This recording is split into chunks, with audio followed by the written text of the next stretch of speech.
Assalamualaikum warahmatullahi wabarakatuh. Saya di sini akan memaparkan materi mengenai arsitektur produk dalam mata kuliah perencanaan dan perancangan produk.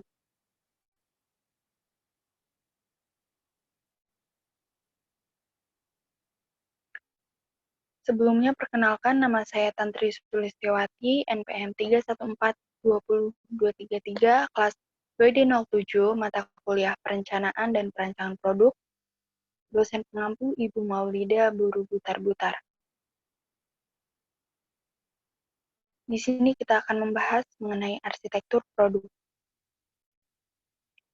Yang pertama, pengertian arsitektur produk. Arsitektur produk adalah skema elemen-elemen fungsional dari produk disusun menjadi chunk yang bersifat fisikal dan menjelaskan bagaimana setiap chunk berinteraksi. Nah, apa itu chunk? Chunk merupakan bangunan fisik dari sebuah produk. Kemudian terdapat tujuan arsitektur produk. Di sini tertulis bahwa tujuan arsitektur produk adalah menguraikan komponen fisik dasar dari produk, apa fungsi masing-masing komponen, dan interface seperti apa yang digunakan untuk peralatan lainnya.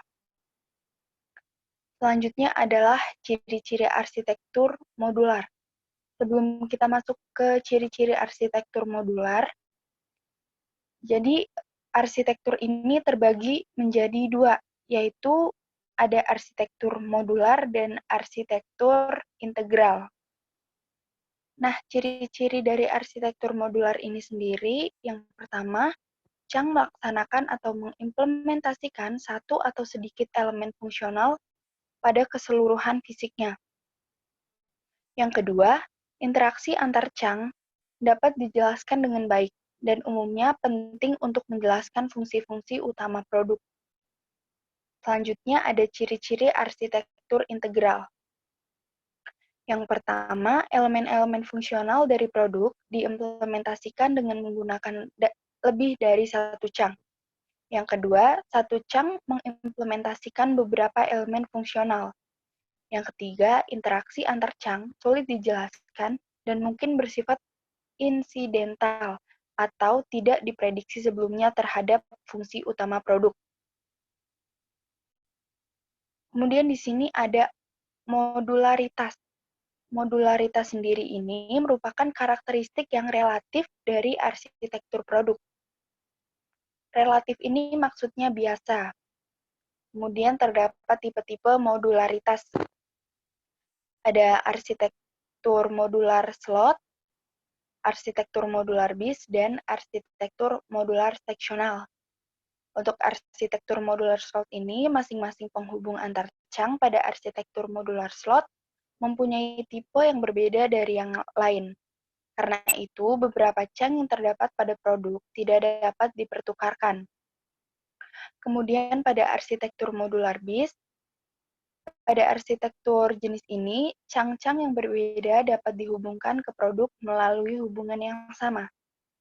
Untuk arsitektur modular seksional ini, semua penghubung mempunyai tipe yang sama, tetapi tidak ada satu elemen tunggal yang semua chunk-chunk berbeda dapat dipasang sekaligus. Ini merupakan gambar dari modularitas. Yang pertama ada modularitas slot, kemudian modular bis, dan modular seksional. Kemudian di sini terdapat perubahan produk. Jadi terdapat beberapa alasan perubahan produk. Yang pertama yaitu upgrade.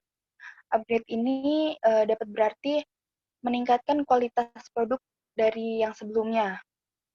Kemudian ada penambahan, adaptasi, pemakaian, konsumsi, fleksibilitas dalam penggunaan, dan yang terakhir pemakaian ulang atau reuse.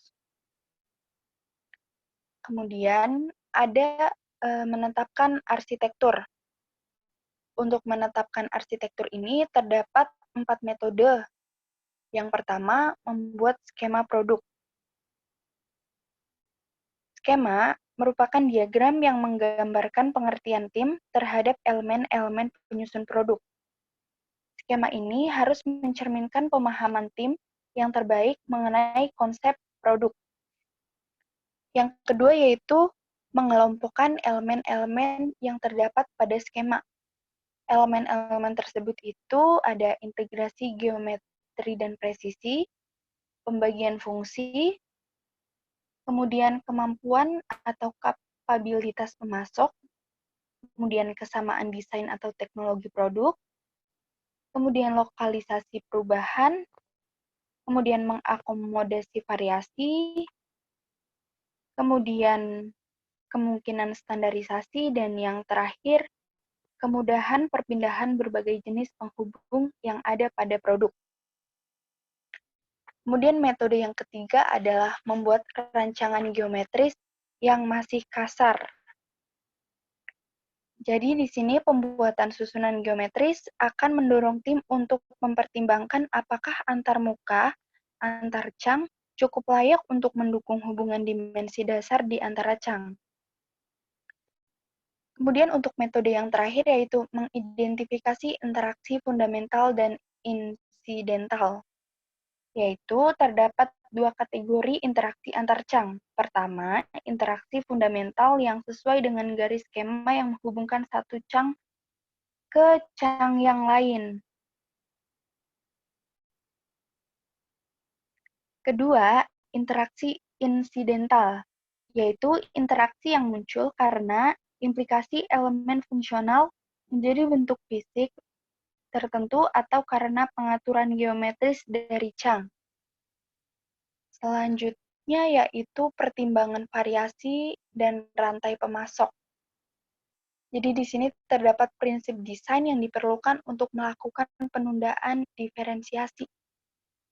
Yang pertama, diferensiasi elemen-elemen dari produk harus dikonsentrasikan pada satu atau sedikit cang.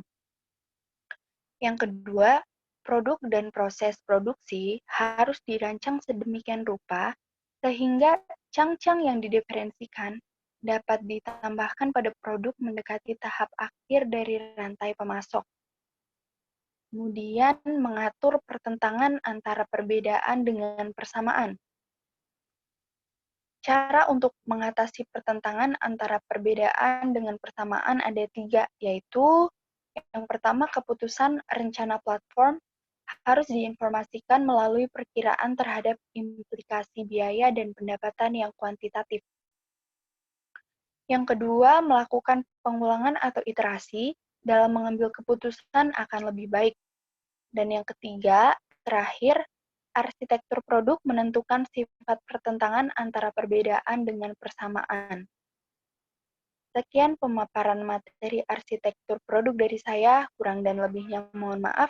Wassalamualaikum warahmatullahi wabarakatuh.